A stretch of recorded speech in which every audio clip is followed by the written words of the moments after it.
On est aujourd'hui le mercredi 7 avril, le 23 Nissan, et après une interruption extrêmement bénéfique, nous reprenons nos cours traditionnels en direction vers la délivrance qui ne cesse de pointiller chaque jour davantage à l'horizon de notre histoire.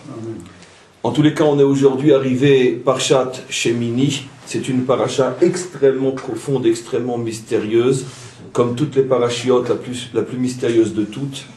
Et comme on n'a que 2 jours, ça va être très difficile de pouvoir ne serait-ce qu'effleurer tout ce que cette paracha contient, en particulier donc la mort des 2 enfants de Aaron, au moment où le tabernacle est inauguré. C'est un passage très mystérieux qui contient les plus grands secrets de la Torah, et un passage qui est malheureusement extrêmement esquinté, extrêmement mal compris et falsifié.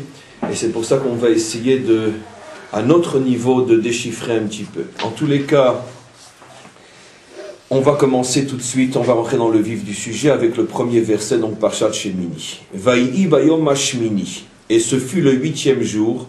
Kara Moshe le Aaron ou le Banav. Moshe appelle Aaron et ses enfants, les 4, ou le Zikne Israël, ainsi que les sages d'Israël.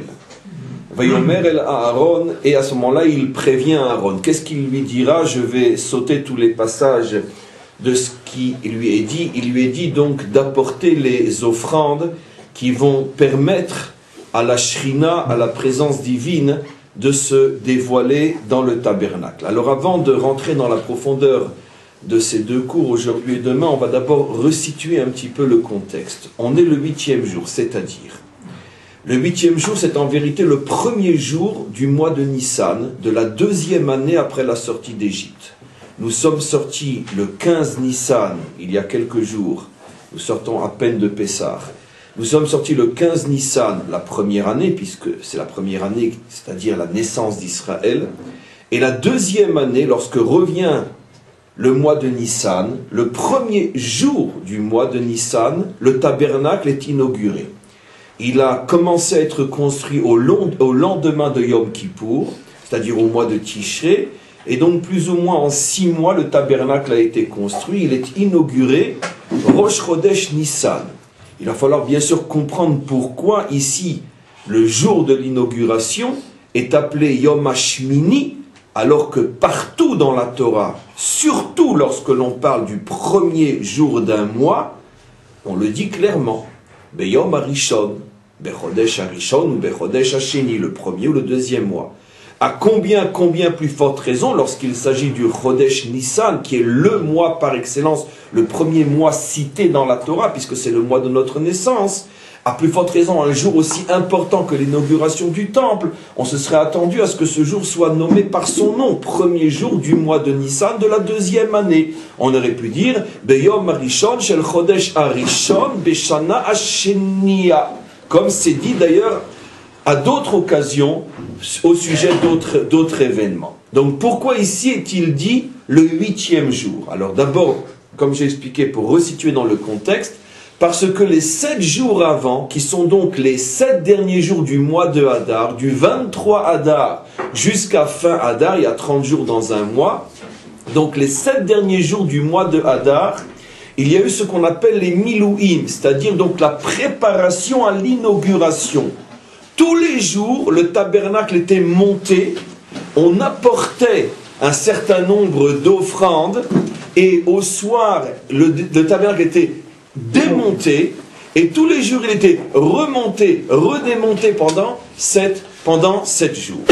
Et donc lorsque arrive le 8e jour, qui tombe, premier jour du mois de Nissan, c'est à ce moment-là que va se réaliser finalement la promesse, on pourrait dire, qui remonte au premier jour de la création, comme je l'expliquerai encore, cette promesse que Dieu avait créé le monde pour pouvoir y résider, selon l'expression des maîtres, Nitava Kadosh Baruch Hu liotlo dira batartonim, que la raison profonde pour laquelle ce monde matériel a été créé, c'est pour permettre justement aux lumières les plus élevées de pouvoir descendre et se dévoiler à l'intérieur de ce monde matériel pour que puisse se réaliser la promesse biblique Bayom Haou Yeh Hashem Echad Ushmo Echad. En ce jour, Dieu sera un et son nom sera un. Que signifie l'unité? L'unité signifie, à notre niveau pour l'instant, avant de rentrer dans le cours sérieusement, que tout ce qui existe en haut se dévoile aussi en bas, et en ce sens, Dieu montre son unité parfaite où il n'y a pas d'obstacle, il n'y a pas d'endroit où ne puisse se dévoiler la lumière d'Hachem, et en ce sens, il est un. Et donc, dès le départ, Dieu avait prévu de créer un monde qui apparemment n'est pas le réceptacle approprié à ce dévoilement. Et justement, le défi est relevé, c'est précisément dans ce réceptacle qui paraît le moins approprié, parce que dans les mondes supérieurs, qui sont des mondes spirituels, c'est tout à fait normal et facile de dévoiler la lumière spirituelle. Mais dans ce monde où il y a tellement d'opacité et d'obscurité, le défi était de taille, et finalement la création, c'est la volonté de Dieu, en s'associant bien sûr avec les hommes, de relever ce défi et de se dévoiler sur terre. Alors ce dévoilement va se faire en plusieurs étapes. On pourrait dire la fin de ce dévoilement, qui est le dévoilement final, c'est bien sûr ce que nous appelons la délivrance finale, que nous attendons d'une heure à l'autre. À ce moment-là, la lumière, ce qu'on appelle la Shrina, la présence divine, pourra définitivement se dévoiler dans ce monde, et pas seulement un dévoilement dans le temps, c'est-à-dire un dévoilement définitif, mais aussi un dévoilement dans l'espace, c'est-à-dire que la Shrina se dévoilera partout dans le monde, aux quatre coins du monde. On verra, bien sûr, pas avec les yeux de chair, mais avec les yeux de l'âme, qui sont d'ailleurs beaucoup plus puissants que les yeux de chair. On verra, l'humanité tout entière verra, tous les hommes et toutes les femmes, toutes les races et toutes les religions verront véritablement la présence divine qui emplira le monde, comme il est dit, directement traduit en français, que la lumière de Dieu remplira ce monde comme l'eau remplit l'océan, et tout le monde verra, tout le monde dira Hachem Echad, que Dieu est un. Mais avant ce dévoilement, il y a ce qu'on appelle des étapes préparatoires, des étapes intermédiaires, qui sont très globalement au nombre de 3, c'est-à-dire la première, la construction du Mishkan dans le désert, ce qu'on appelle le tabernacle, et les deux autres, les deux premiers temples, qui les deux ont été détruits, d'ailleurs ainsi que le tabernacle qui n'a pas vraiment été détruit, mais qui en tout cas a été mis de côté, qui a été caché. Et c'est seulement lorsqu'il y aura le troisième temple, quatrième étape, qu'à ce moment-là, le troisième temple, on pourra dire, jouera le rôle d'antenne qui captera la lumière divine et qui diffusera cette lumière dans le monde entier. Exactement comme la tour Eiffel, d'une certaine manière, qui permet, en tout cas au départ, maintenant c'est déjà depuis longtemps fort remplacé, mais l'idée était donc d'un capteur qui permet donc la diffusion après sur des dizaines, voire des centaines de kilomètres. Exactement de la même manière, le troisième temple n'est pas un endroit dans lequel la lumière est captée et engouffrée, c'est-à-dire elle reste à l'intérieur. C'est exactement le contraire qui va se passer. Le troisième temple attire la lumière, mais la diffuse d'un bout à l'autre du monde. C'est l'antenne, ça sera finalement la grande, véritable tour Eiffel qui servira d'émetteur au monde entier. Alors, jusqu'à cette étape-là, comme je l'ai expliqué, il y a des étapes intermédiaires qui sont très importantes parce que sans elles, rien ne peut commencer. J'imagine qu'avant de construire le premier véritable émetteur ou la première véritable antenne, il y a eu différents essais en laboratoire qui ont marché ce qu'ils ont marché jusqu'à être remplacés par les bons. Exactement de la même manière, il y a trois antennes qui vont être proposées au monde mais qui ne vont pas vraiment tenir, le tabernacle et les deux temples. Vous remarquerez que l'ensemble des 4 essais jusqu'au dernier qui est le bon, 4 bien sûr parce qu'on retrouve les 4 lettres du nom divin. C'est-à-dire, puisque le nom divin a 4 lettres, nous avons expliqué que le décodage signifie qu'il y a 4 étapes fondamentales pour que puisse se dévoiler à la perfection le nom divin qui est donc la lumière de Dieu. Et donc ces 4 lettres passent par 4 étapes qui sont le tabernacle, les 2 premiers temples, le 3e temple, qui, parce qu'il est en 4e position, permet donc le dévoilement total, le dévoilement parfait. Donc le tabernacle, qui est la première de toutes les étapes, est une étape fondamentale, parce que c'est la première fois depuis la création du monde que la lumière, que la Shrina commence à descendre sur terre et commence à se lier à notre monde. On interprétera bien sûr encore aujourd'hui et surtout demain ce que cela signifie concrètement. Alors maintenant, on avait posé la question, pourquoi cette étape extraordinaire, qui est la première, qui montre que pour la première fois Dieu descend sur terre, en utilisant une phrase simple et simplifiée, pourquoi cette étape-là est appelée Bayom Hashmini? J'ai expliqué techniquement parce que c'était donc le 8e jour après les 7 premiers qui étaient 7 jours de Milouim, c'est-à-dire 7 jours de préparation. Mais ça, ce n'est bien sûr que l'explication au niveau du Pshat, au niveau premier. Il y a forcément une explication plus profonde. L'explication plus profonde, vous la devinez, c'est parce que justement la Torah veut mettre en évidence ici ce que signifie la descente pour la première fois de la présence divine sur terre. Ça signifie que la 8e dimension commence à apparaître dans ce monde. Nous savons, on l'a déjà expliqué des milliers de fois, que ce monde matériel a été créé sous le signe du chiffre 7, les 7 jours de la création, dont le Shabbat fait encore partie. Ça veut dire que le Shabbat est la 7e dimension à l'intérieur de ce monde matériel, ce qui veut dire que le Shabbat permet le dévoilement du divin, mais à l'intérieur des limites de ce monde, tandis que selon le langage codé et à présent décodé de la Torah, le chiffre 8, la 8e dimension, fait allusion à une dimension qui transcende complètement notre monde, qui est au-dessus de ce monde et qui d'une certaine manière est même au-dessus du Shabbat. On comprend pourquoi dans le tabernacle, puis après dans les 2 temples, et bien sûr dans le 3e qui sera très vite reconstruit, nous avons le droit, même le devoir, entre parenthèses, de profaner Shabbat, j'ai entre parenthèses que ce n'est pas une profanation, pour tout ce qui touche le service lié à ce jour, même si ça tombe un samedi, un Shabbat.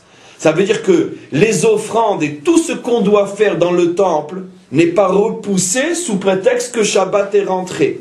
Comment est-il possible que nous avons le droit de faire des choses qui, à l'extérieur, sont une profanation du Shabbat, qui entraîne, d'une certaine manière, la mise en danger grave de celui qui profane Shabbat, et tout d'un coup, on se serait attendu logiquement, si déjà dans la rue, à l'extérieur, dans un monde éloigné de la sainteté, si je profane Shabbat, je risque ma vie, à combien plus forte raison dans l'endroit où je suis à côté avec Dieu, entre parenthèses. Que là, il va falloir faire attention de respecter Shabbat. C'est exactement le contraire qui est vrai. Kilo marchavota et marchavotechem, parce que mes pensées ne sont pas les vôtres. C'est précisément dans le temple que l'on pouvait faire tout ce qu'il fallait y faire, comme s'il n'y avait pas Shabbat. Comment c'est possible? Parce que justement, le temple, et au début le tabernacle, est sous le signe du chiffre 8. C'est-à-dire une dimension qui est au-dessus du chiffre 7. C'est seulement à l'intérieur de la dimension régie par le 7 que nous devons respecter Shabbat, et le non-respect du Shabbat, on pourrait dire, fiche en l'air ce monde créé sous le signe du 7. Mais quand tu arrives à la dimension du 8, qui est au-dessus de notre monde, et on verra comment on y arrive, à ce moment-là, les règles sont différentes, les lois sont différentes, et d'une certaine manière, la lumière peut être captée, même si au niveau de nos actes, le Shabbat n'est pas respecté. Alors, on voit donc qu'il s'agit ici de quelque chose de tout à fait nouveau qui se dévoile. C'est pas seulement que grâce au tabernacle, la Shrina descend sur terre. On commence maintenant à approfondir. C'est que grâce au tabernacle et grâce à la descente de la Shrina sur terre, une dimension complètement nouvelle se dévoile dans notre monde, qui est la dimension codée par la Torah et appelée le chiffre 8, Yom Hashmini. Et c'est donc la raison pour laquelle la Torah n'a pas dater ce jour, comme on se serait attendu, comme j'avais demandé la question au début du cours, le premier jour du premier mois de la deuxième année, mais la Torah dit Bayom Hashmini, pour nous faire comprendre que le tabernacle a permis à ce que commence à se dévoiler la 8e dimension. Une dimension complètement nouvelle. Alors maintenant, on va essayer de comprendre, en décodant les versets codés, on va essayer de comprendre comment se vit, ce que signifie pour nous, comment on appréhende à notre niveau cette 8e dimension.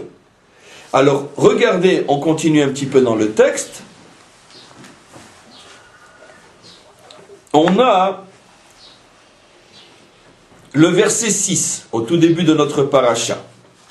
Moshe vient d'expliquer à Aaron qu'il devait refaire certaines offrandes pour que le dévoilement puisse se faire. Vayomer Moshe, Moshe dit à ce moment-là, verset 6, Ze hadavar asher tziva Hashem ta'asu, voici ce que Dieu a ordonné de faire. Je réexpliquerai, j'espère, entre aujourd'hui et demain la notion de ordonnance. Et si vous faites ce que Dieu a ordonné de faire, Vayira lechem kavod avaye. Alors le kavod d'avaye, la gloire d'avaye, se dévoilera à vous. C'est-à-dire que Moshe prévient qu'il va y avoir un dévoilement du kavod d'avaye. Ce kavod d'avaye, c'est bien sûr la 8e dimension qui est en train de se dévoiler, une dimension que les hommes ne connaissaient pas du tout. La première fois qu'elle se dévoile, c'est maintenant. Je vous signale que même Abraham, Yitzhak, Yaakov, et bien sûr après les Shvatim, les tribus, ne connaissaient pas cette dimension, ils ne l'ont jamais vue.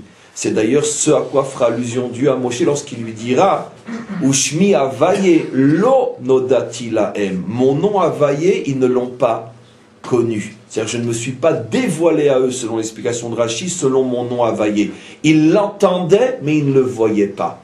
Ils l'entendaient, c'est marqué clairement. Vayomer avaye el Avraham. Avaye a parlé à Avraham. Comme quelqu'un qui entend une voix derrière un rideau, mais on ne voit pas qui est derrière. La première fois qu'il va y avoir un dévoilement, comme il est dit ici, Vayira elechem kvod avaye, c'est grâce au tabernacle. Alors bien sûr, évidemment, je le préciserai un peu plus loin encore, il ne s'agit absolument pas, tout ce qui va être expliqué ne fait pas allusion à des phénomènes physiques perçus par l'œil de chair, mais des phénomènes, on pourrait dire, réels, authentiques, mais perçus par les yeux de l'âme, comme le prophète. Les yeux de l'âme qui sont beaucoup plus puissants que les yeux du corps, puisqu'avec les yeux du corps, tu ne vois que l'espace présent dans le temps présent, alors qu'avec les yeux de l'âme, tu peux voir un espace en dehors de ton espace, tu peux voir ce qui se passe dans une autre terre et dans un autre temps. Donc, c'est la prophétie. Donc, automatiquement, les yeux de l'âme sont beaucoup plus puissants que les yeux du corps, toujours en vertu du principe fort connu que tout ce que nous possédons sur le plan physique n'est que l'extrême et infime reflet de toutes ces forces qui existent déjà, mais d'une manière beaucoup plus puissante au niveau de l'âme et dans des mondes beaucoup plus spirituels. Malheureusement, nous nous sommes enfermés dans la dimension du corps et nous pensons que c'est la seule réalité. Mais ce n'est qu'une allusion à des réalités beaucoup plus puissantes que la réalité corporelle. Donc on continue. Vayira lechem kavod avaye. Le kavod d'avaye va se dévoiler à vous. Alors après, c'est assez fastidieux, bien que c'est rempli et ça regorge et déborde de secrets. On passe en détail, donc que toutes les offrandes qui vont devoir être apportées pour que ce dévoilement puisse être fait. On arrive un peu plus bas et regardez donc le verset 22. Aaron et ses enfants ont terminé toutes les offrandes qui devaient être apportées ce 8e jour, que le premier jour du mois de Nissan. Je veux juste une parenthèse, vous avez tous deviné que cette 8e dimension ne pouvait se dévoiler que le premier jour du mois de Nissan, puisque le mois de Nissan, c'est par définition le mois des miracles. Nissan, du Nes, c'est le mois qui a élevé Israël au-dessus de la nature. Nous avons déjà expliqué que la sortie d'Égypte, Yitziat Mitzrayim, c'est en vérité Yitziat Metzarim. Dieu nous a sortis des limites de quoi? Puisque selon le génie de l'hébreu, Égypte et limite, c'est le même mot. Donc Dieu nous a sortis des limites de quoi? Des limites de ce monde matériel pour nous élever au-dessus de ces limites. Et c'est pour ça que ce mois s'appelle Nissan, qui veut dire miracle. Donc automatiquement, la 8e dimension ne pouvait se dévoiler que ce mois. Je reprends le texte. Donc, on est après toutes les offrandes, et maintenant on est dans l'attente de voir quelque chose. Qu'est-ce que dit le texte?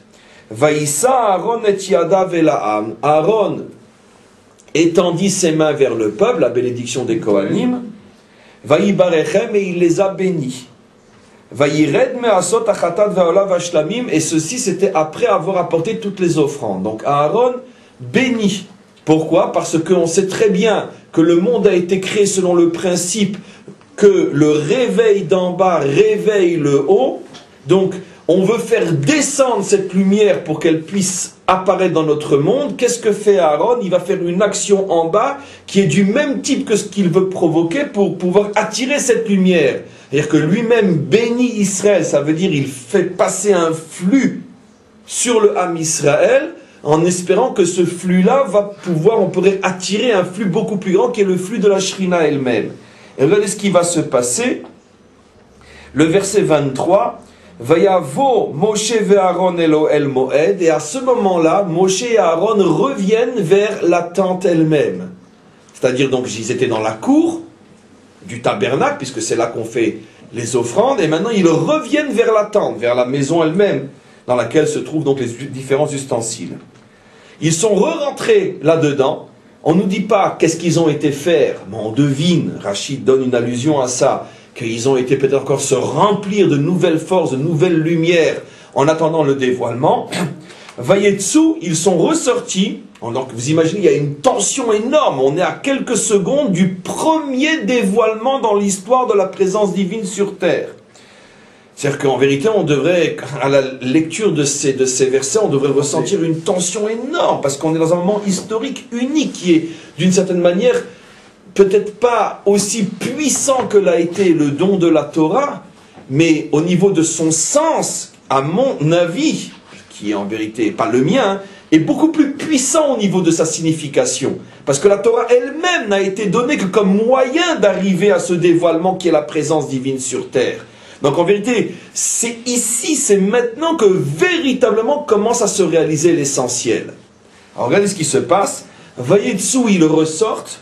Vayibarechu etam, et à nouveau ils bénissent Israël. Encore cette action de l'homme pour provoquer le réveil d'en haut.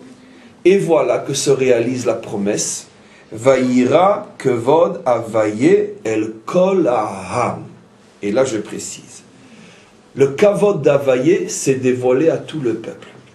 Ici, le ridouche, la nouveauté est double. D'abord, parce qu'il y a un dévoilement de quelque chose qui ne s'était encore jamais dévoilé. Ça, j'ai déjà expliqué. Mais en plus, elle colle à âme, à tout le peuple. Ça veut dire tout le peuple, ça veut dire des abrutis comme vous et moi. Ça veut dire des gens simples. Ça veut dire que, jusqu'alors, même si, bien évidemment, de grands personnages, ce qu'on pourrait appeler l'élite spirituelle du monde, étaient arrivés à capter, à entrevoir, à entendre, peu importe. Mais même s'ils y étaient arrivés, ça reste une élite spirituelle. Mais le peuple, c'est-à-dire en vérité, l'homme du monde, le vrai, n'avait aucune connexion possible avec ces niveaux-là. Et c'est pour ça que le verset met en évidence ici, El Ham. Le Ham, c'est le peuple, c'est vous et moi, des gens qui n'ont aucune préparation réelle et qui ne sont pas nés avec des avantages spirituels extraordinaires. Monsieur tout le monde. Et c'est à ce moment-là qu'on se rend compte qu'il y a véritablement une descente, parce que jusqu'à présent, il fallait monter pour capter ces choses-là. Maintenant, c'est le contraire qui se passe, ça descend, et à partir du moment où ça descend, c'est à la portée de tous, encore une fois, pas à la portée de l'œil physique, à la portée de l'œil de l'âme, mais malgré tout, l'œil de l'âme de tout un peuple, ce qui est une nouveauté inimaginable. Alors, on pourrait s'arrêter là, et si on s'arrêtait là, on resterait dans un vague, dans un flou total, pour deux raisons. D'abord parce que nous n'avons rien vu, ou si on a vu, on ne se souvient pas ce qu'on a vu, Et deuxièmement, parce que la Torah n'explique pas, ça veut dire quoi, voir le kavod d'Havaye, ça veut dire quoi? Alors, si on ne se pose pas la question que je suis en train de poser maintenant à haute voix pour nous tous, on ne va pas comprendre ce qui va être dit dans le verset d'après. Je vous préviens, on pourrait dire avec le plus grand poids des mots que ce qui va être dit dans le verset 24 en un verset est l'explication unique, extrêmement condensée, extrêmement concise en quelques mots des plus grands secrets de la Torah. Pour peut-être ne pas dire le plus grand de tous, je n'exagérerai pas en disant que toute la Kabbalah que nous pouvons étudier dans ce monde, que nous étudierons dans l'autre monde et va savoir pendant combien d'éternités encore, tous les secrets se trouvent cachés dans le verset qui va être lu maintenant, qui explique d'une manière extrêmement scellée et codée ce à quoi fait allusion le dévoilement de la Shrina sur terre. Alors je vous précise, ce qui est une évidence, que nous n'allons même pas expliquer ce que vous savez, parce que c'est impossible, mais au moins qu'on sache qu'on est en présence de quelque chose d'inimaginable ici. Alors la Torah va expliquer, mais comme toujours, selon l'expression des maîtres, Megale Tefar ou Mechaset Fachaim, quand la Torah fait un dévoilement, elle le fait d'une manière qui est tellement rapide que celui qui ne se rend pas compte qu'on est en train de lui dévoiler quelque chose ne voit rien. Parce que la Torah ne veut pas qu'il voie. Et donc c'est pour ça que c'est un verset, et après hop, on repasse à autre chose comme si de rien n'était. Celui qui a vu, a vu. Qu'est-ce que dit ce verset? Donc je reprends le verset 23. Vayira kavod Havaye el kol ha'am. Le kavod d'Havaye se dévoile à tout le peuple. Mais c'est quoi? Qu'est-ce qu'ils ont vu? Et maintenant Torah va dire ce qu'ils ont vu. Regardez le verset 24. Vatetse esh milifne Havaye. Ils ont vu un feu qui sortait de Havaye. Vous imaginez facilement que aucun de ces mots maintenant ne peut être pris à la lettre. On est dans quelque chose de complètement au-delà des yeux de chair. Ils voient un feu qui sort, Melifne Havaye, mot à mot maintenant, qui sort de l'intériorité d'Havaye. Donc, c'est-à-dire qu'ils arrivent à situer au niveau des yeux de leur âme Havaye, ils arrivent à capter l'intériorité d'Havaye, et ils voient un feu sortir de cette intériorité d'Havaye. N'imaginez surtout pas un feu comme nous on le connaît ici sur terre. On décodera dans quelques minutes. Et qu'est-ce qu'ils voient? Vatochal à la misbéar.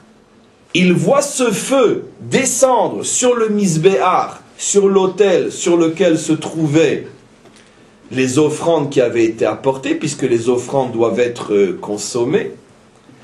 Vatochal à la misbéar, et il voit donc ce feu, je traduis comme on doit traduire, manger ce qui se trouve sur le misbéar.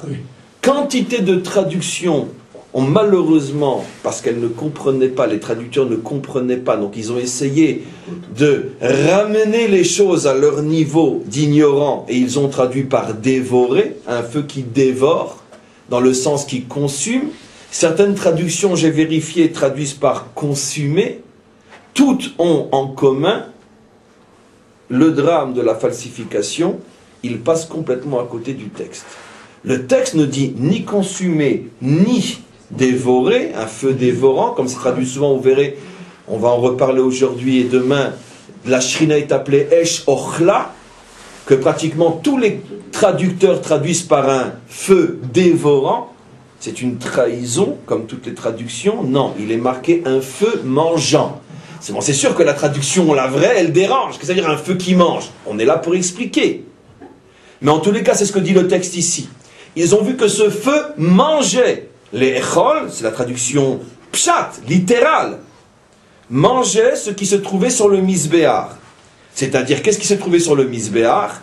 Et haola, la hola qu'on avait apportée, qui est, sans rentrer dans les détails, l'une des offrandes qui était déposée sur le misbéar, qui doit être consumée sur le misbéar, vet achalavim, ainsi que les graisses des autres sacrifices qu'on avait apportés sur le misbéar.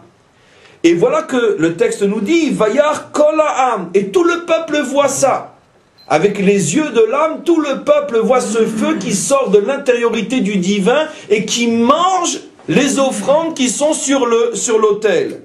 Vayoronu, ils se mettent alors à entamer une louange, un ron, rina, c'est une louange très profonde qui vient du plus profond de l'âme, d'une manière tout à fait spontanée, c'est plus haut encore que ce qu'on appelle une shira.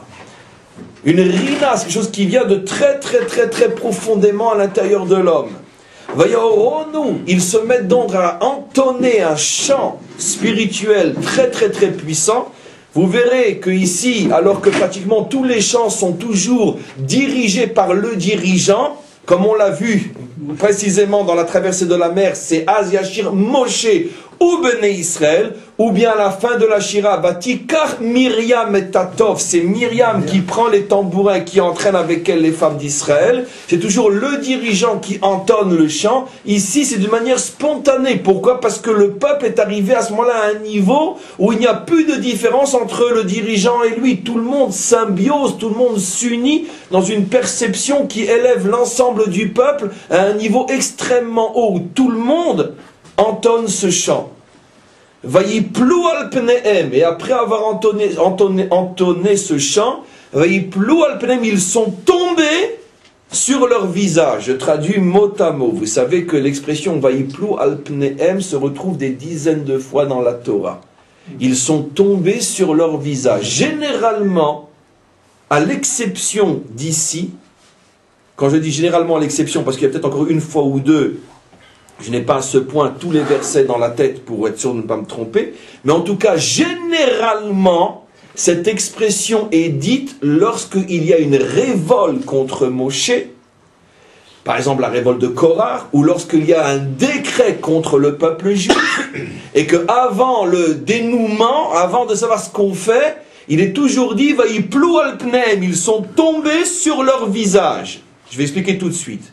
C'est l'une des rares fois, ou peut-être la seule si je ne me trompe pas, je pense ne pas me tromper, où cette expression est dite dans un contexte extrêmement positif. Ils viennent, ils sont en train de percevoir quelque chose d'extraordinaire, et il est dit, Vayiplou al pnehem, ils sont tombés sur leur visage. Alors qu'est-ce que cela signifie?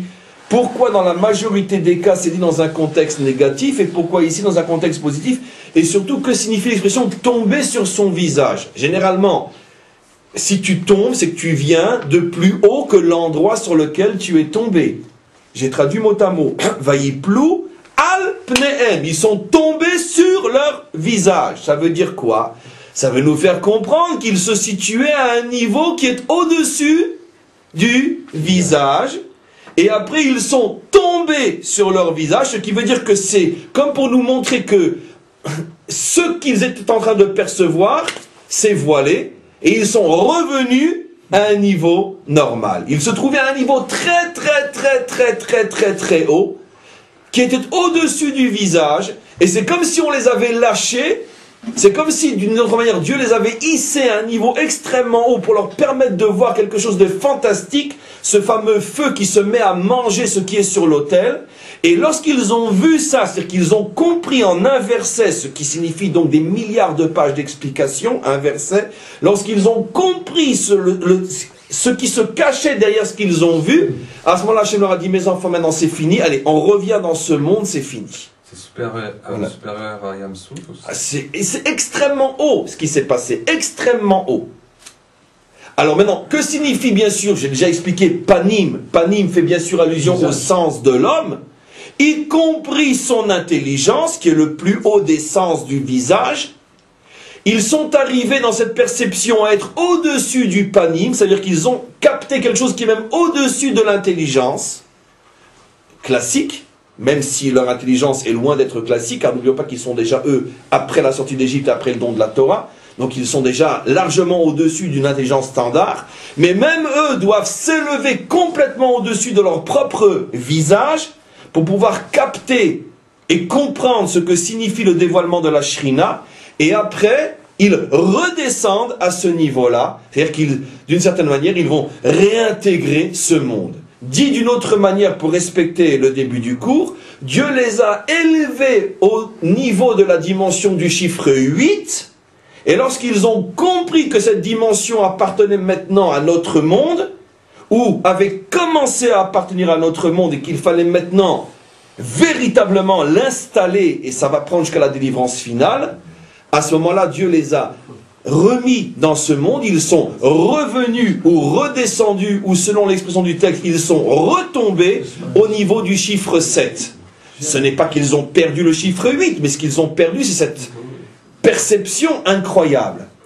Pourquoi je dis ça? Parce que c'est justement ce que les deux fils de Aaron ne vont pas supporter. J'empiète un petit peu maintenant sur le cours de demain. Regardez ce qui a marqué. Tout le monde maintenant tombe. On aurait bien voulu rester à ce niveau-là. Quand on est en face du roi et que le roi nous révèle tout ce qu'il est, tout ce qu'il sait, je parle d'un roi comme Salomon ou le roi Machiar lui-même. Et puis que tu es en pleine extase et puis tout d'un coup on ouvre la lumière et c'est fini, allez hop, ou plutôt on la ferme et tout le monde dehors. Vous imaginez que...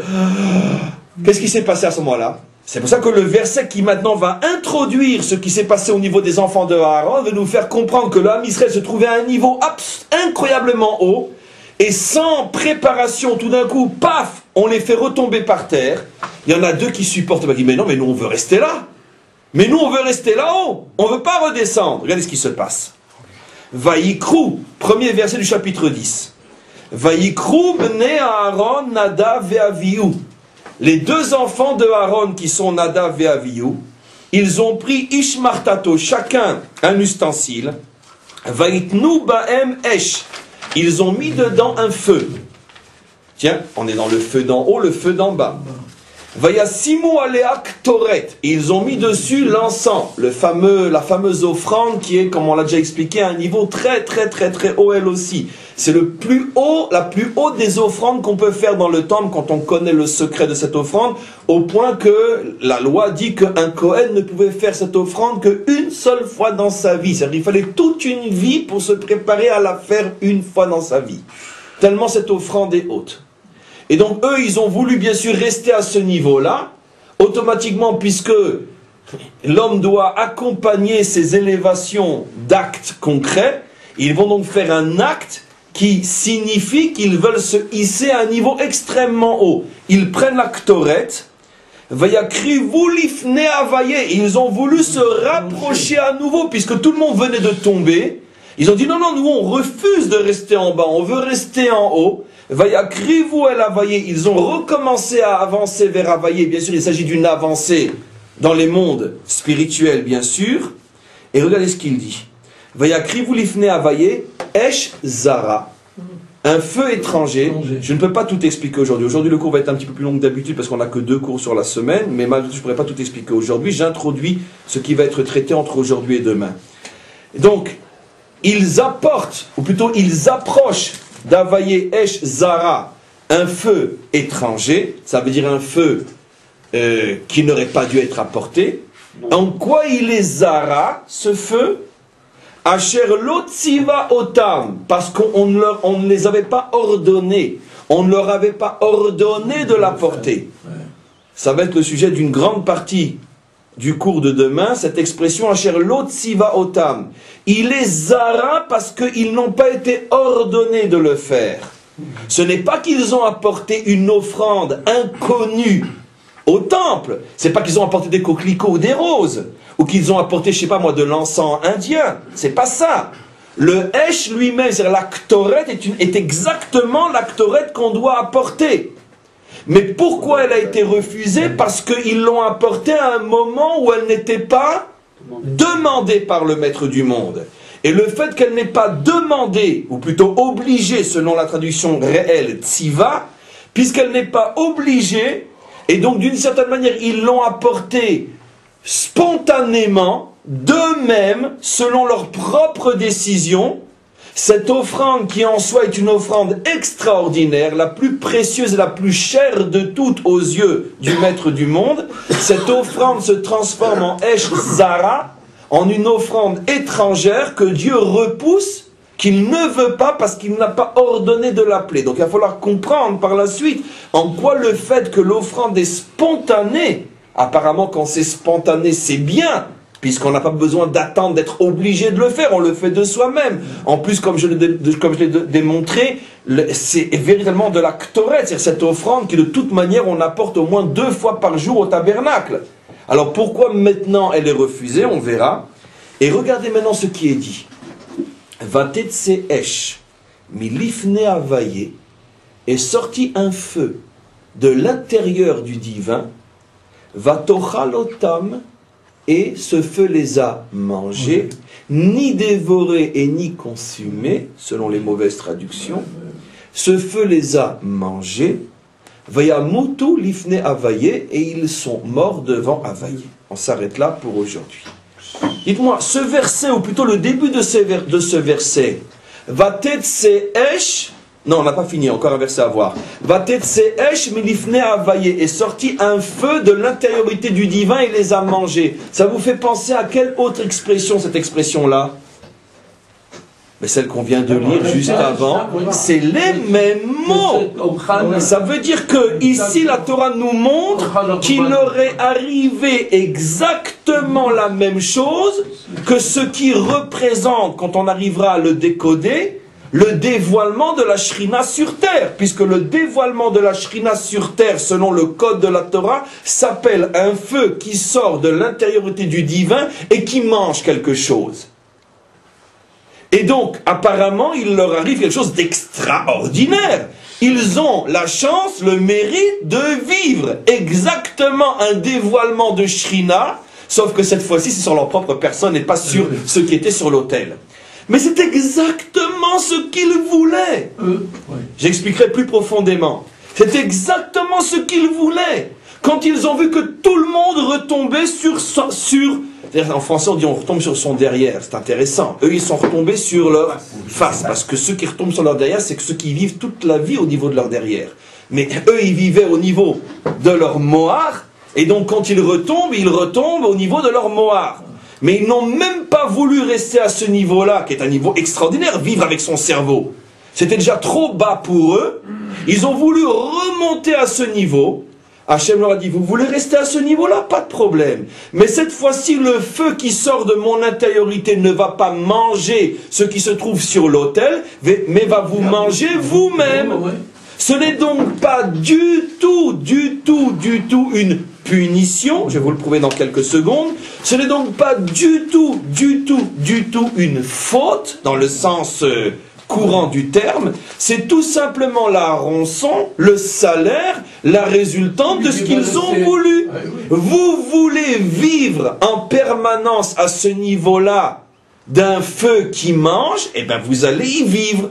Et ils ont été mangés par ce feu. Mais, comme on verra pourquoi, à nos yeux, ça s'est traduit par une mort. À nos yeux uniquement.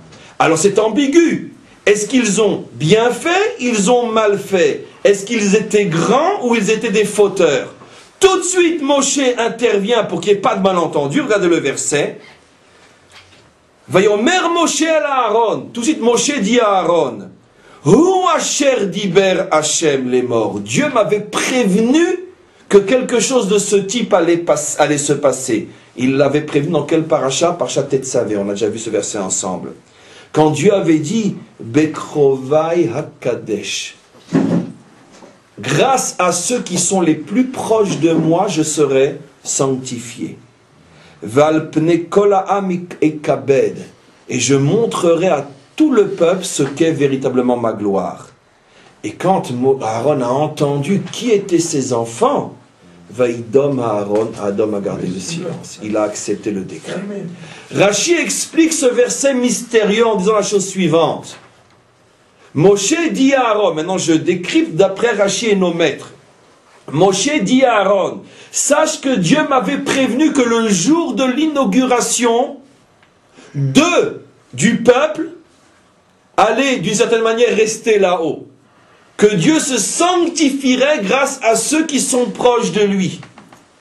Mais moi, je n'osais pas te le dire à Aaron. C'est toujours Rashi qui parle. Parce que je pensais que ça serait, bien sûr, c'est de là, ça ne peut être que toi et moi. Mais maintenant que je vois que c'était 2 enfants, je continue, c'est les mots de Rashi, pas les miens, je sais maintenant que tes deux fils étaient plus grands que toi et moi. Ouais. Ce qui veut dire que, tu vois, toi et moi, on pensait être les plus grands du peuple. Il y en avait deux qu'on pensait être secondaires qui nous dépassent complètement. Et quand Aaron réalise que ce qui vient de se passer est la mise en évidence de la grandeur absolue de ses enfants, Vaïdom Aaron, à ce moment-là, il a gardé le silence et il a accepté le décret, c'est-à-dire il n'a pas été d'après ses yeux de chair qui voit deux corps morts allongés sur le sol du temple, mais il a été d'après les yeux de l'âme, il a compris que ce qui venait de se passer est quelque chose d'inimaginable. Alors bien sûr, nous on ne comprend rien. Je n'ai fait que situer ces versets-là dans le contexte d'une vraie, bonne et juive lecture de la Torah. Pour ne pas qu'on rentre dans tous les cafouillages idiots, bêtes et méchants de ils ont été punis parce que c'était des voyous. Donc ça, c'est la lecture juive de notre Torah. Maintenant, on n'a rien compris, puisque de toute façon, et pourquoi malgré tout ils sont morts, et pourquoi ils sont morts, et qu'est-ce qu'ils ont fait vraiment, qu'est-ce qu'ils voulaient faire, etc. Qu'est-ce qu'ils ont voulu montrer, et puis s'ils étaient si grands, au point qu'ils sont encore plus grands que Moshe et Aaron, alors pourquoi ils sont morts malgré tout, etc. etc. Enfin, j'ai dit 3 fois la même question, mais ça ne pas d'une manière différente. Mais pourquoi malgré tout? Pourquoi? Qu'est-ce qui s'est passé? Alors, on va juste commencer à expliquer aujourd'hui et on continuera demain. Les maîtres disent que le symbole, d'ailleurs c'est un symbole dont on a déjà parlé des milliers de fois, puisque c'est le symbole le plus symbolique de tous les symboles de la Torah, c'est-à-dire le symbole de la nourriture, de manger, et le symbole qui contient tous les secrets de la Torah. En hébreu, ça se voit d'une manière à couper le souffle. Rien que ce que je vais dire prouve que ça ne peut être qu'une langue sainte. C'est parce que dans hébreu, le mot manger contient tout le sens de ce que je vais expliquer. Ochel, Aleph, Kol. Tout est dans cette action-là. Kol, qui veut dire tout. Aleph, l'unité. C'est-à-dire, si tu veux tout comprendre et tout ramener à une compréhension profonde, unique, authentique du monde qui est le Aleph, creuse le secret et découvre le secret du manger. Aleph, Kol, Ochel, Ha, Kol. Il y a tout dans le fait de manger. C'est pour ça que quand la Torah veut nous parler de la plus grande des fautes qui englobe toutes les fautes, elle parlera d'un acte symbolisé par le fait de manger, mange ou ne mange pas. Et c'est pour ça que nos plus grandes fêtes sont toujours symbolisées par le fait de manger. C'est pour ça que la fête de notre naissance passe par l'action de manger. Manger de la matzah, comme on le sait. Après, il y a tous les animaux interdits. Et c'est pour ça, bien sûr, ça sera la fin du cours de demain, que vous allez comprendre pourquoi. Et c'est comme un cheveu sur la soupe. Sans ce que je dis aujourd'hui, personne ne peut comprendre. Toute la fin de notre paracha parle des animaux cachers et non cachers, les lois sur l'alimentation. Mais qu'est-ce que ça vient faire, Ribono Shel Olam, avec la paracha sur l'inauguration du tabernacle et la mort des enfants de Aaron? Tout vient d'être dit. Parce que dans cette paracha, il y a tout le secret de la nourriture, de manger, du rapport à la nourriture. Et c'est donc la raison pour laquelle c'est dans notre paracha à la fin que Dieu donne à Israël les lois de l'alimentation cachère. Et donc en tous les cas, on commence à comprendre que dans le fait de manger, à Kol, il y a tout. Pourquoi? Ça va tellement loin que les maîtres de la Kabbalah expliquent que toute la création et toute l'histoire humaine, selon toutes les phases de l'histoire humaine, c'est-à-dire la première jusqu'à la délivrance finale, puis après les temps messianiques, puis après la résurrection et après le monde à venir, et encore plus de choses inimaginables qu'on n'imagine même pas, toute l'histoire de la création se résume en un mot, manger. Comment? Pourquoi? Alors on va bien sûr dévoiler le milliardième du milliardième, ce qui nous est possible de comprendre à notre niveau. Parce qu'en vérité, dans le fait de manger, il y a quelque chose d'extraordinaire au niveau de la symbolique, dont on a déjà souvent parlé. Quand tu manges, finalement, qu'est-ce que tu fais? Tu transformes, en l'élevant, un règne que tu amènes à un niveau plus haut, et ainsi de suite. Première constatation, après on va en faire encore une ou deux. L'animal va manger du végétal, qui lui-même a mangé du minéral. Ou plutôt, j'ai mal commencé. Le végétal mange du minéral, de l'eau et de la terre. Il se nourrit des énergies de la terre et de l'eau, deux minéraux. L'animal mange le végétal. L'homme mange l'animal. L'homme étant le quatrième règne et le plus élevé. Ce qui veut dire que tu as 4 règnes dans ce monde, le minéral, le végétal, l'animal et l'humain. Qu'est-ce que c'est manger? Manger, c'est faire passer un règne d'un monde, d'un règne à l'autre. Mais ce passage lui permet aussi de s'élever. C'est une transformation totale et radicale, mais qui va lui permettre de s'élever et donc d'atteindre un règne infiniment plus élevé que lui.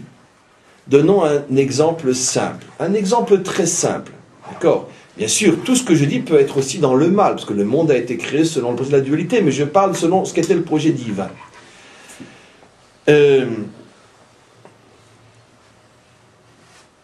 L'eau, la terre, le minéral est bien sûr beaucoup moins élevé que le végétal. À quoi on le voit? On le voit parce que dans le végétal, on commence à ressentir déjà quelque chose de vivant, donc de surnaturel. Même si on s'est tellement habitué à la vie qu'on pense que c'est toutes les idioties qu'on nous raconte, mais en tous les cas, la vie reste un phénomène surnaturel, inexplicable. C'est quoi la vie? Personne ne le sait. Donc déjà, la vie commence à apparaître, donc on pourrait dire que le surnaturel, quelque chose d'autre, commence à apparaître au niveau du végétal, qui se confirme dans l'animal, puisque l'animal, lui, peut même être capable d'affection, d'une certaine forme d'intelligence, combien on est attaché à un chien, combien un chien est attaché à un homme, combien l'animal nous sert, sans vache, sans taureau, sans mouton, l'homme serait resté dans les cavernes, il n'y aurait pas eu de progrès, il n'y aurait pas eu tout ce qu'on a aujourd'hui. Donc l'animal, d'une certaine manière, est l'associé le plus proche de l'homme dans la construction du monde et de l'existence. Et puis après, tu arrives à l'homme lui-même, qui lui est capable même de se poser la question et de donner des réponses sur l'existence de Dieu et d'avoir une vie morale et spirituelle extrêmement élevée. Donc on s'aperçoit qu'il y a un phénomène qui va bien sûr en grandissant, l'apparition d'une dimension spirituelle qui est pratiquement inexistante, impalpable au niveau du minéral, qui commence à être perçue au niveau du végétal, qui est de plus en plus perçue au niveau de l'animal, et qui bien sûr trouve son expression la plus forte au niveau de l'homme. Et donc finalement, quand un homme mange une vache qui a mangé des végétaux qui ont mangé du minéral, eh bien, toute la création se trouve à ce moment-là intégrée dans l'homme, et si cet homme, puisque je ne parle que ce qui est selon le projet divin, si cet homme vit après selon ce pourquoi il a été créé, il s'avère qu'à travers ses pensées, ses paroles et ses actions, toute la création se met à servir Dieu. Et donc, ce qui n'était au départ que de l'eau, qui n'avait aucune conscience de l'existence de Dieu, ce qui n'était au départ qu'un végétal, qui n'avait lui aussi aucune conscience ou à peine plus, ce qui n'était qu'un animal, qui avait à peine plus qu'un végétal la conscience d'autre chose, ces 3 règnes-là se trouvent intégrés dans un homme qui, en pleine conscience et en pleine connaissance, se met à parachever la création et faire ce pourquoi il a été créé. Ce qui veut dire donc que finalement, l'acte de manger est un acte d'élévation de tous les règnes inférieurs vers le but final qui est le service divin. Première constatation. Deuxième constatation, assez extraordinaire, parce que ça a l'air d'être quelque chose qui est à four, qui va dans le sens contraire, c'est que pour l'instant j'ai constaté comment les règnes inférieurs s'élèvent grâce au fait de manger vers le règne supérieur qui est l'homme. Mais d'un autre côté, on s'aperçoit de quelque chose d'extraordinaire, que l'homme lui-même, qui est le plus élevé des 4 règnes, a de plus en plus besoin des règnes inférieurs pour exister. Donnons un exemple. Un homme mange de la viande, ça lui donne des forces. Est-ce qu'il peut se passer de viande? Oui, on peut se passer de viande. Mais est-ce qu'on peut facilement se passer de végétaux? C'est déjà beaucoup, beaucoup plus difficile. Un homme peut toute sa vie être végétarien et être en très bonne santé, même s'il ne mangera jamais de viande, mais si un homme n'est ni mangeur de viande, ni végétarien, il meurt. Mais disons, il meurt, il va vivre comme un... Mais si tu lui enlèves le minéral, l'eau, c'est fini, il meurt. Ce qui veut dire qu'on voit quelque chose d'absolument incroyable. D'un côté, plus un règne est en bas et plus il a besoin de s'élever pour prendre un sens, mais d'un autre côté, plus un règne est en haut, l'homme, et plus il a besoin du règne le plus bas pour exister lui-même. L'homme a plus besoin de l'animal, a plus besoin du minéral, de l'eau pour exister qu'il a besoin du végétal ou de l'animal pour exister. Qu'est-ce qu'on comprend dans ce phénomène fabuleux? C'est ça le hakol. Il y a tout dans le fait de manger. Le principe fondamental de l'unité. C'est-à-dire que le monde a été créé selon un principe d'unité parfaite où tout le monde a besoin de tout le monde. Et il y a des fois où c'est le bas qui a besoin du haut et des fois c'est le haut qui a besoin du bas. Et il y a une unité totale et parfaite. Hachem Echad, Dieu est un. Il n'y a aucune action au monde, mes amis, où se dévoile le principe d'unité autant que dans le fait de manger. Aucune. C'est pour ça que c'est la seule action qui porte le nom de l'unité. Aleph, Kol. Tout s'unit. Aleph, l'un, Kol, tout. Tout s'unit dans le fait de manger. Le bas s'unit au haut et le haut s'unit au bas. Le bas a besoin du haut et le haut a besoin du bas. Donc c'est une action parfaite. Donc à chaque fois que la Torah va vouloir décrire quelque chose, on pourrait dire, qui englobe tout, elle va prendre la symbolique de manger. Quand la Torah va vouloir décrire la faute qui englobe tout, elle va la décrire dans son langage codé selon l'image de manger. Et quand la Torah va vouloir décrire la mitzvah, le service divin qui englobe tout, la naissance d'Israël, c'est encore une fois la symbolique de manger. Manger de la matzah, ce qu'on vient de faire il y a quelques jours. La bracha sur l'eau, c'est chez Akol. C'est intéressant, chez Akol. C'est très intéressant, pas seulement sur l'eau, sur la plupart. Non, c'est vrai, mais c'est vrai aussi sur l'animal, sur la viande aussi, on fait chez Akol. Mais c'est intéressant que c'est vrai que sur les minéraux, en tous les cas, on fait chez Akol, et qu'on retrouve le mot donc que tout est lié, tout est uni par ce principe de manger. Alors maintenant, je vais juste introduire le cours d'hier et on va arrêter. Il y a le cours de demain, pardon. On est au-dessus du temps, donc mais le cours d'hier c'est bon aussi. C'est pas mal ça. C'est un problème. Conclure le cours. On va introduire le cours d'hier. Essayez de déchiffrer ce qui a pu se passer dans ma tête. C'est extraordinaire. Alors maintenant, j'ai introduit donc le cours d'hier qui sera le cours de demain. Mais en vérité, pourquoi c'est le cours d'hier? C'est évident. Parce que notre futur, à nous, à Israël, s'enracine dans notre passé. Parce que notre passé est en avance sur notre présent. Donc automatiquement, le cours de demain est forcément le cours d'hier. Donc maintenant, je reprends. Il y a quelque chose d'extraordinaire, et qui est encore une fois une introduction à demain, dans ce mécanisme que j'ai expliqué, le fait de manger. Les minéraux ont de la chance. Ils sont mangés par les végétaux. Donc ils arrivent à s'élever. Les végétaux ont encore plus de chance. Et à travers eux, les minéraux qui continuent à monter. Parce qu'ils sont mangés par les animaux qui sont plus élevés que les végétaux. Ceux qui ont le plus de chance des trois, donc les trois, puisqu'ils sont tous dans le troisième, c'est l'animal qui est mangé par l'homme. Mais finalement, l'homme, il est mangé par qui? Ah, justement, vous avez deviné, à part par les cannibales. Mais, à part par les cannibales. Mais tout le monde sait qu'à l'origine, la pensée cannibalienne repose sur ce principe profond et horrible qu'on ne mange pas l'homme, on mange qui? À l'origine, c'est quoi le cannibalisme? On mange son ennemi. On ne se mange pas entre nous. On mange son ennemi parce que comme ça, on récupère ses forces, on le canalise, on l'intègre et il ne peut plus nous faire de mal. Au départ, le cannibalisme n'est pas du tout ce qu'il est devenu ou ce qu'on croit. Au début, c'est une idéologie horrible, mais une idéologie, c'est-à-dire ça vient du cerveau, une pensée perverse de croire que, etc., etc. Et après, c'est devenu n'importe quoi. Mais peu importe. Dommage de salir sa bouche en parlant de bêtises. Mais pour montrer que tout ce qui existe dans le monde de la vérité, malheureusement, existe sous forme de débris immondes, des immondices dans le monde du mensonge, même s'ils ne sont que des immondices. Les immondices parce que le monde a été créé selon le principe de manger, et donc si on mange, il y a des excréments. Le cannibalisme est l'excrément d'une notion extrêmement vraie au départ, qui est le fait que l'homme aussi doit être mangé. Pourquoi le minéral a-t-il la possibilité a-t-il la possibilité de s'élever? Le végétal peut s'élever, l'animal peut s'élever, et l'homme, comment qu'il s'élève, lui? Et donc, c'est le grand problème qui est posé ici. Comment et par qui l'homme est mangé? C'est-à-dire donc, selon le principe de manger, qui signifie donc s'élever en passant par une transformation qui va me permettre d'atteindre une dimension complètement nouvelle, eh bien c'est exactement tout le sujet de notre paracha.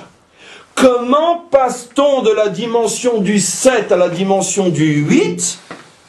C'est-à-dire, que signifie la présence de la Shrina sur terre? Rappelez-vous ce que j'ai dit au début du cours, que la Shrina est appelée Esh Ochla, un feu qui mange. Tant que la Shrina n'est pas sur terre, personne ne peut manger l'homme. C'est-à-dire que l'homme ne peut pas sortir des limites à l'intérieur desquelles il se trouve. J'ai raconté une histoire, c'est une blague, mais ô combien profonde. Il faut toujours faire attention lorsqu'on mange, par exemple, le Shabbat ou les fêtes. C'est rigolo, mais c'est ô combien profond. De ne pas, sans raison vraiment valable, de laisser dans son assiette ou dans la casserole, et pire que tout, de jeter après. Pourquoi? Parce qu'imaginez-vous, pour le dire de manière amusante, que vous avez préparé 2 poissons pour le Shabbat. Finalement, vous avez envie d'en manger qu'un. Et l'autre, vous le donnerez au chat, ou même vous le mangerez en semaine, ce qui est déjà beaucoup mieux donné au chat. Mais si on pouvait entendre ce poisson, on entendrait qu'il pleure. Et il viendrait, il dirait, mais attends, pourquoi lui, il a eu la chance d'être mangé par un juif à la table du Shabbat, et moi je vais être mangé par un chat, ou par ce même juif en pleine semaine, à un moment où il est tellement préoccupé par ses soucis matériels qu'il ne pourra pas m'élever comme mon copain lui a été élevé. Mais ce que je dis est profondément vrai. C'est peut-être la plus grande vérité que j'ai dit aujourd'hui. Si on pouvait entendre les poissons, comme Shlomo Ameler qui entendait le langage du monde, on verrait que ce poisson dit, attends, mais moi aussi je vais avoir le mérite de m'élever comme l'autre. Pourquoi moi je reste dans l'assiette? Pourquoi moi je suis jeté? Vous comprenez? Ce qui veut dire que il y a une élévation qui est attendue par le monde. Le monde veut rentrer dans celui qui sert Dieu pour pouvoir atteindre le but de sa propre existence. Car tant que l'eau reste de l'eau, elle n'a pas atteint le but de son existence. L'eau atteint son but que seulement après avoir été bu par un juif qui a fait Sheakol Nia Bidvaro, Boren Nefashot, et grâce à l'eau qu'il a pris, il va pouvoir faire le bien. À ce moment-là, uniquement l'eau a pris son sens. Donc pourquoi nous les hommes, nous ne serions pas nous aussi, on pourrait dire, soumis à ce processus d'élévation qui est d'être mangé par quelque chose? Le seul qui peut nous manger, nous, et j'expliquerai bien sûr, c'est tout le cours de demain, c'est la Shrina. Et donc le monde était dans une situation, on pourrait dire, impossible, catastrophique, depuis la faute de Adam Arishon. Nos maîtres nous disent que jusqu'à la faute de Adam Arishon, la Shrina se trouvait sur terre. Et donc, d'une certaine manière, l'homme pouvait lui aussi être mangé. On décodera demain, bien sûr. Le problème, c'est que pour avoir le mérite d'être mangé, il fallait qu'il ait lui-même l'épreuve de ne pas manger ce qu'il ne faut pas manger. Si tu ne manges pas ce qui est interdit de manger, tu auras le bénéfice d'être mangé par celui ou celle qui doit te manger pour toi aussi bénéficier de cette élévation-là. Il a fauté dans le manger, il n'a pas été mangé. Ce que disent nos maîtres, la Shrina a quitté le monde. Et donc, depuis la première faute de Adam, depuis que la Shrina a quitté le monde, l'homme arrivait à élever plus ou moins les végétaux, les minéraux, les animaux, mais lui-même étant absolument incapable de s'élever, tout restait coincé dans la dimension du chiffre 7. Et l'homme était en attente de passer dans la dimension du chiffre 8, de s'élever lui aussi. Or, il n'y a que la Shrina qui est Esh Ochla, un feu qui mange, qui peut continuer le processus. Moi je mange l'animal qui a mangé le végétal, qui a mangé le minéral, et nous quatre nous sommes mangés par la Shrina. Et donc tout le but était de ramener dans ce monde, finalement, le cannibale spirituel qui s'appelle la Shrina. Le seul qui a le droit de manger un homme, la Shrina. Et tout le problème va être maintenant de comprendre ce que signifie être mangé par la Shrina. Vous comprenez maintenant pourquoi, dès qu'ils ont vu la Shrina, ils ont vu un feu qui mange. Et vous comprenez maintenant pourquoi les enfants de Aaron ont eux aussi été mangés. C'est tout ce secret-là que Bezrat Hashem, on commencera à comprendre à partir de demain. Amen, vechen yeh ratzon. Comment? Ah, j'ai oublié qu'il y a peut-être des questions à poser. Oui, attendez, on va arriver aux questions. Qu'est-ce que quelqu'un a une question en attendant d'arriver aux questions? Mais les conséquences du feu, c'est pas été les mêmes quand le feu a mangé sur le justement, Chazak, alors c'est ce qu'on va expliquer. Pourquoi justement? C'est ce qu'on va expliquer. Parce que aussi grand était-il, puisqu'ils ont mérité, ils ont l'habitude d'être mangés. Donc finalement, ils ont d'une certaine manière obtenu ce qu'ils voulaient. Ils voulaient être mangés par la Shrina, ils ont été mangés par la Shrina. Donc pourquoi, malgré tout, puisque finalement ce qu'ils voulaient atteindre, c'est le but de la création, d'une certaine manière, c'est le pourquoi de la présence de la Shrina. La présence de la Shrina, elle est là pour qu'on puisse être mangé. Donc comment se fait-il que... Et ça s'est terminé d'une manière malgré tout négative par leur mort. Alors justement, on expliquera que c'est toujours le même problème. C'est un problème de temps, un problème de précipitation. C'est-à-dire que la faute des grands, c'est qu'ils perçoivent une notion. Je n'arrive pas à passer sur le site, bon tant pis. Je n'arrive pas à passer... la faute des grands, c'est qu'ils perçoivent quelque chose qui est juste en tant que tel. Mais le problème, c'est qu'ils n'arrivent pas à se préparer suffisamment pour y arriver. Je m'excuse auprès de ceux qui voulaient poser des questions. Je n'arrive pas aujourd'hui à passer sur le site. Je ne sais pas pourquoi. Je vais réessayer. Et donc, en vérité, l'intention était parfaite, l'intention était bonne, mais l'action était précipitée, comme souvent dans les fautes qui sont commises. Donc, impossible de passer sur le site aujourd'hui, il y a un bug. En tous les cas, on arrête pour aujourd'hui le cours.